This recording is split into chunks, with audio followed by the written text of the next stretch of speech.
Assalamualaikum warahmatullahi wabarakatuh. Kami kelompok 7 yang beranggotakan Dania Mutiara Putri, Irma Marsyarena, Sinta Puspitasari, dan saya Prayitno, Prodi Ekonomi Syariah, semester 5, mata kuliah Pasar Modal dan Investasi yang diambil oleh Ibu Iva Faiza. Di sini kami akan mempresentasikan hasil kerja kelompok kami yang berjudul Instrumen Investasi Saham dan Saham Syariah yang akan dibacakan oleh pemateri. Saya Dania Mutiara Putri akan menjelaskan pengertian saham dan saham syariah. Saham adalah tanda bukti penyertaan kepemilikan modal atau dana pada suatu perusahaan dalam bentuk kertas yang tercantum dengan jelas nominal, nama perusahaan, dan diikuti dengan hak dan kewajiban yang dijelaskan kepada setiap pemegangnya. Saham juga diartikan sebagai sertifikat yang menunjukkan bukti kepemilikan suatu perusahaan dan pemegang saham memiliki hak dan klaim atas penghasilan dan aktiva perusahaan. Harga sebuah saham sangat dipengaruhi oleh hukum permintaan dan penawaran. Harga suatu saham akan cenderung naik apabila suatu saham mengalami kelebihan permintaan dan cenderung turun jika terjadi kelebihan penawaran. Yang kedua, saham syariah. Sejarah perkembangan industri keuangan syariah yang meliputi perbankan, asuransi, dan pasar modal merupakan proses sejarah yang sangat panjang. Lahirnya agama Islam sekitar 15 abad yang lalu meletakkan dasar penerapan prinsip syariah dalam industri keuangan, karena dalam Islam dikenal kaidah muamalah yang merupakan kaidah hukum atas hubungan antara manusia.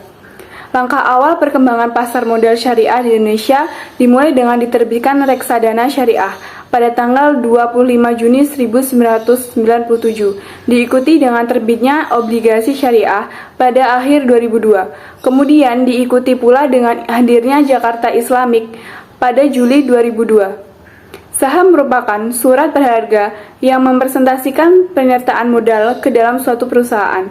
Sementara di dalam prinsip syariah, penyertaan modal dilakukan pada perusahaan-perusahaan yang tidak melanggar prinsip-prinsip syariah, seperti bidang perjudian, riba, memproduksi barang yang diharamkan seperti bir, dan lain-lain.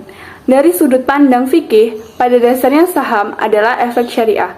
Saham syariah merupakan salah satu bentuk dari saham biasa yang memiliki karakteristik khusus berupa kontrol yang ketat dalam hal kehalalan ruang lingkup kegiatan usahanya. Sedangkan saham konvensional memasukkan seluruh saham yang tercatat di bursa efek dengan mengabaikan aspek halal haram. Yang penting dalam saham emiten yang terdaftar sudah sesuai aturan yang berlaku. Saham dikategorikan menjadi dua, yaitu saham syariah dan saham non-syariah. Perbedaan ini terletak pada kegiatan usaha dan tujuannya. Saham syariah adalah sertifikat yang menunjukkan bukti kepemilikan suatu perusahaan yang diterbitkan oleh emiten yang di kegiatan maupun cara pengelolaannya tidak bertentangan dengan prinsip syariah. Dalam hal ini, di Bursa Efek Jakarta terdapat Jakarta Islamic Index. Jakarta Islamic Index dimaksudkan untuk digunakan sebagai tolak ukur untuk mengukur kinerja suatu investasi pada saham dengan bisnis syariah. Melalui indeks ini diharapkan dapat meningkatkan kepercayaan investor untuk mengembangkan investasi dalam equity secara syariah. Jakarta Islamic Index terdiri atas 30 jenis saham yang dipilih dari saham-saham yang sesuai dengan syariah Islam.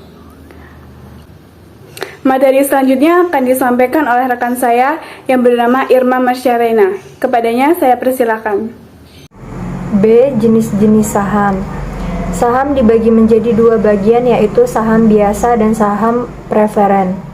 Saham biasa adalah saham yang paling dikenal masyarakat, atau kata lain dari common stock, yang merupakan jenis saham yang memiliki kemampuan klaim berdasarkan keuntungan dan kerugian yang terjadi pada perusahaan. Jika nantinya perusahaan tersebut dilikuidasi, maka para pemegang ataupun pemilik hak ini akan berada di prioritas terakhir dalam hal pembagian dividen hasil dari penjualan aset. Para pemegang ataupun pemilik instrumen jenis ini juga memiliki kewajiban dari hak yang terbatas. Biasanya para mereka ini tidak memiliki pengaruh yang cukup kuat dalam penentuan kebijakan perusahaan. Dan nantinya jika perusahaan bangkrut, maka kerugian yang akan mereka tanggung adalah sebesar dengan nilai modal yang sudah mereka keluarkan. Adapun contoh saham biasa antara lain, yang pertama, para pemegangnya mempunyai hak suara yang sama dan dalam hal memilih dewan komisaris. Yang kedua, pemegang saham ini akan menjadi prioritas ketika perusahaan mengeluarkan lembar baru. Yang ketiga, para pemegangnya ini akan memiliki tanggung jawab yang terbatas. Yang kedua yaitu saham preferen. Saham preferen merupakan saham yang memiliki karakteristik gabungan antara obligasi dan saham biasa. Karena bisa menghasilkan pendapatan tetap atau seperti bunga obligasi, tetapi juga tidak mendatangkan hasil seperti yang dikehendaki investor. Adapun contoh dari preference stock ini antara lain, yang pertama memiliki tingkatan yang penerbitannya memiliki bentuk dan karakteristik yang bisa berbeda-beda. Dua, pemiliknya memiliki hak atas tagihan dari laba atau aktiva. C. Pemiliknya memiliki prioritas tinggi dalam hal pembagian dividen. Untuk materi yang selanjutnya akan dijelaskan oleh teman saya Sinta Puspitasari. C. Resiko dan keuntungan. Menurut Tanda Lilin, sebagaimana yang dikutip oleh Nurul Huda dan Mustafa Edwin Nation, dalam analisis tradisional, risiko total dari berbagai aset keuangan bersumber dari 1. Interest rate risk, risiko yang berasal dari variabilitas return akibat perubahan tingkat suku bunga. Perubahan tingkat suku bunga ini berpengaruh negatif terhadap harga sekuritas. Yang kedua, market risk, risiko yang berasal dari variabilitas return karena fluktuasi dalam keseluruhan pasar sehingga berpengaruh pada semua sekuritas. Yang ketiga, inflation risk. Suatu faktor yang mempengaruhi semua sekuritas adalah purchasing power risk. Jika suku bunga naik, maka inflasi juga meningkat.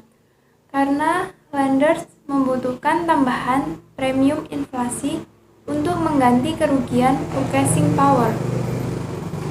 Risiko juga bisa terjadi jika investor tidak pandai melihat peluang dalam menanam saham.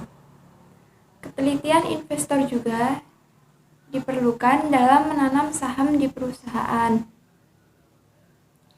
Adapun beberapa resiko juga dari investasi saham. Yang pertama yaitu likuidasi. Likuidasi ini terjadi ketika perusahaan bangkrut dan seluruh asetnya harus dijual.